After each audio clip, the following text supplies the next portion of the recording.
Sukkur press club, Sukkur union of journalist ऐं ॿियनि सहाफ़ती तंज़ीमनि पारां सखर जे मरहूम ऐं शहीद साफ़िन जी ख़िदमतुनि जे एतराफ़ में असां न विसारींदासीं जे नाले सां हिकु योमी यादगार जी तारीख़ी तक़रीब सखर प्रेस क्लब में कोठाई वई। तक़रीब में ज़िले काउंसिल सखर जो चेयरमैन सैयद कुमेल हैदर शाह, PFU जे फिनान सेक्रेटरी लाला असद पठान, शहीद सहाफ़ी जान मोहम्मद महर जी धी नायाब जान महर,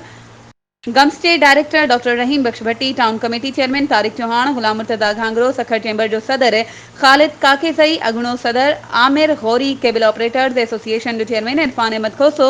मुस्लिम लीग नून के ज़िले सदर Khurshid Ahmed Mirani, barrister Khan, Abdul Ghaffar Khan, all Sukkur small traders and cottage industries जो चेयरमैन हाजी हारून मेमण, SDA अगवान हाजी जावेद मेमण खां अलावा सियासी ऐं समाजी शख्सियतुनि मरहूम शहीद साफ़िन जे ख़ानदाननि सखर, रोहिड़ी, पनुआ, किल, घोड़की, खैरपुर, डहरकी, मीरपुर खास, मीरपुर माखिलो, नवाब शाह, नौशेरो फिरोज, लाड़काणो, शिकारपुर समेत अंदरूने सिंध के नंढनि वॾनि साफ़िन शिरकत कई। तक़रीब में सखर जे मरहूम ऐं शहीद साफ़िन जे घरभातियुनि खे एवॉर्ड ॾिना विया। इन दौरान शहीद साफ़ी जान मोहम्मद महर जी धी नायाब महर साफ़िन के संदसि वालिद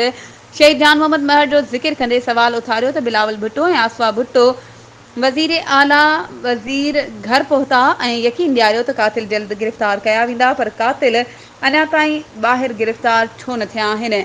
उन मौक़े ते सखर प्रेस क्लब जे सरवान लाला असद पठान ख़िताब कंदे चयो त सखर जे फ़ौत थियल ऐं शहीद थियल साफ़िन बि आमरीअत जो दौर बि ॾिठो, पर पंहिंजे कलम जे तक़दुस खे मुतासिर थियणु न ॾिनो। इन्हनि जी कयल जिदोजहद ते खेनि ख़िराज तहसीन पेश कयूं था। तक़रीब खे ज़िले काउंसिल जे चेयरमैन सूबाई वज़ीर सैयद नासिर हुसैन शाह जे फर्ज़न Syed Kumail Haider Shah, barrister Khan, Abdul Ghaffar Khan, cable operators association जे अगवान इरफान खोसो, सखर प्रेस क्लब जे सदर Asif Zaheer Lodhi, all Sukkur small traders जे बानी हाजी हारून मेमण ऐं ॿियनि ख़िताब कंदे तक़रीब में लाइव अचीवमेंट एवॉर्ड ॾिना विया।